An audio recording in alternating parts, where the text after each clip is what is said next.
Oke, siswa-siswa Bapak, semangat pagi. Hari ini kita belajar fisika. Ini materinya tentang induksi elektromagnetik ya. Dimana sebelumnya kita sudah membahas tentang listrik statis dinamis. Kemudian ada namanya medan magnet. Hari ini kita bahas dulu induksi elektromagnetik. Sebelum membahasnya, kita coba cek dulu tentang garis-garis gaya magnet, dimana kita kenal ada magnet batang ya kan. Ini yang lebih cenderung, dimana di magnet ini dia memiliki garis-garis gaya magnet seperti ini ya.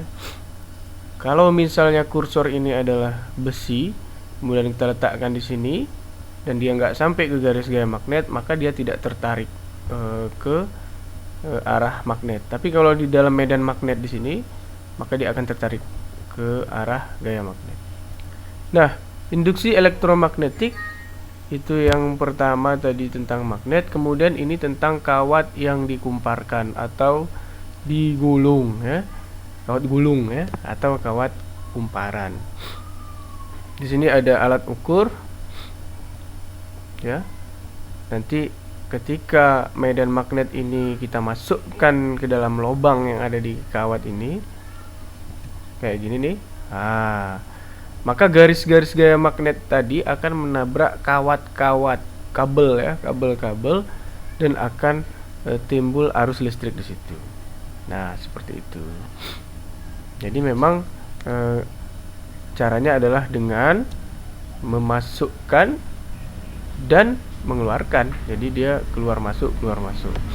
Jadi induksi elektromagnetik adalah gejala munculnya arus listrik induksi pada suatu penghantar akibat perubahan jumlah garis gaya magnet yang menabrak-nabrak kawat tersebut ya, seperti itu. Atau seperti ini, ada kabel kemudian kita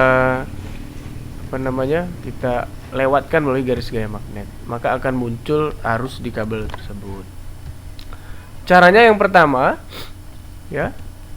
Nah, masukkan magnet batang ke dalam lubang kawat tersebut ya, seperti itu, atau dengan memutar-mutar magnet itu sehingga garis gaya magnetnya kena ke kawat. Jadi pada intinya garis gaya magnet itu harus kena ke kawat. Dan garis gaya magnet ini kayak virus corona, nggak nampak ya, tapi ada, dia tidak bisa dilihat oleh mata, seperti itu ya. Menggerakkan magnet masuk keluar kumparan secara berulang-ulang, secara terus-menerus, atau memutar-mutar, dimana yang penting garis gaya magnet itu menabrak kabel-kabel tersebut, seperti itu ya. Jadi di dalam kabel ini akan kemudian ada garis gaya magnet, meskipun kawat ini nggak nyambung, tapi akan muncul juga arus di kawat yang kanan akibat kawat yang kiri tadi itu sudah dialiri arus listrik, kemudian akan muncul medan magnet. Jadi listrik bisa dihasilkan karena ada magnet, sebaliknya magnet bisa dihasilkan karena ada listrik, seperti itu ya. Oke, lanjut. Tuh, efeknya sampai ke kanan meskipun kawatnya nggak nyambung. Kemudian ya arahnya tergantung kemana arah arusnya itu. Jadi berbeda saat dia kemudian masuk, kemudian keluar, itu akan berbeda. Masuk, tengok panah-panahnya itu, sekali lagi masuk, ini panahnya ini ke atas ya, keluar ke bawah. Ini makanya dikatakan arus bolak-balik ya, arusnya bolak-balik seperti itu. Nah, ini contoh yang lain ya. Itu arahnya. Nah, waktu keluar dia berubah arah, seperti itu. Apa faktor yang mempengaruhi besar GGL induksi? Ya, kalau kita lihat kumparan yang di atas sama kumparan yang di bawah ini sama aja, ya kan? Ya. Kemudian kita akan tes kawat yang di atas ini akan masuk keluar, begitu juga kawat yang di bawah ini juga akan masuk keluar, tapi beda kecepatan ya. Nah, coba kita cek, yang di atas itu slow, yang di bawah itu fast ya. Kamu suka yang mana, slow atau fast ya? Nah, kita lihat di bagian bawah sini, dia arusnya lebih besar, jadi semakin cepat pergerakan masuk keluarnya itu makin mantap. GGL induksinya semakin besar. Jadi kalau dia lambat kurang mantap. Jadi dipercepat lah ya. Itu yang pertama adalah kecepatan masuk keluarnya. Kemudian yang kedua, nah ini adalah simbol kecepatan masuk keluar ya. Kemudian yang kedua, faktor yang mempengaruhi besar GGL induksi tadi itu adalah jumlah lilitan pada kawat atau jumlah kumparannya. Lihat, ini ada banyak, kemudian ini ada sedikit.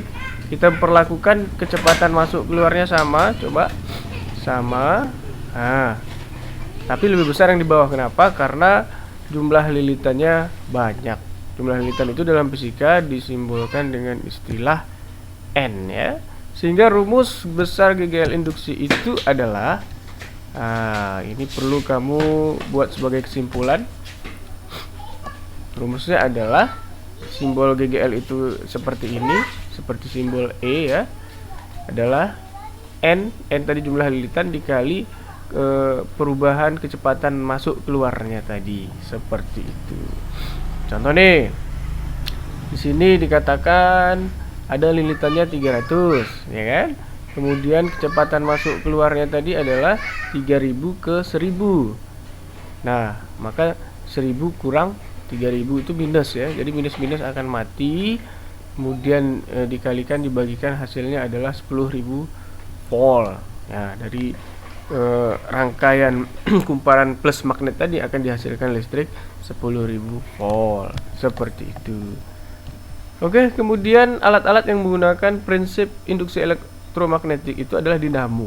Ini contohnya adalah dinamo AC ya, juga dinamo DC, seperti itu. Dinamo sepeda ya, yang sepeda zaman dulu itu ada lampunya menggunakan dinamo, dimana di dalam dinamo itu ada magnet gitu. Kemudian transformator ya, ini tentang transformator, ada kumparan primer, ada kumparan sekunder, seperti itu. Nah, itu adalah sumber tegangan AC. Kemudian ada kumparan primer, kumparan sekunder, inti besi. Jadi ini gambar aslinya dalam fisika digambarkan seperti ini. Ini istilahnya bentuk rangkaian asli. Kalau digambar dalam fisika seperti ini. Kemudian ada jenis trapo, ada trapo step up dan step down ya. Dia memiliki fungsi tersendiri. Kalau step up itu untuk menaikkan tegangan. Jadi primernya lebih sedikit kumparannya daripada sekunder. Kalau mau menaikkan tegangan, buat sekundernya banyak. Kalau mau menurunkan tegangan, buat sekundernya dikit lilitannya.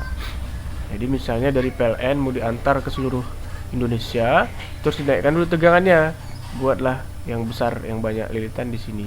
Tapi setelah mau masuk ke rumah, ya, itu di sininya sekundernya dikecilkan. Karena kalau tegangan masuk ke rumah bisa selesai itu elektronik di rumah. Jadi harus diturunkan dulu menggunakan trapo. Kira-kira begini persamaannya ya. Silahkan dicatat. Terus di situ ada keterangannya. Ya, ini juga. Inilah persamaan-persamaan tentang trapo. Oke, lanjut. Ya, sebelah kiri itu primer, sebelah kanan sekunder ya. Contohnya ya perhitungan saja, gampang sekali, dan nanti di soal ada data primer sekundernya, tinggal masukkan ke rumus maka akan diperolehlah jawabannya ya. Yang ditanya adalah tegangan sekunder gitu. Tuh 8 volt ya. Selanjutnya efisiensinya menggunakan rumus seperti ini. Seberapa efisien trapo itu dia rumusnya. Selanjutnya kira-kira penggunaannya di dalam kehidupan sehari-hari seperti ini, dimana nanti ada pembangkit listrik.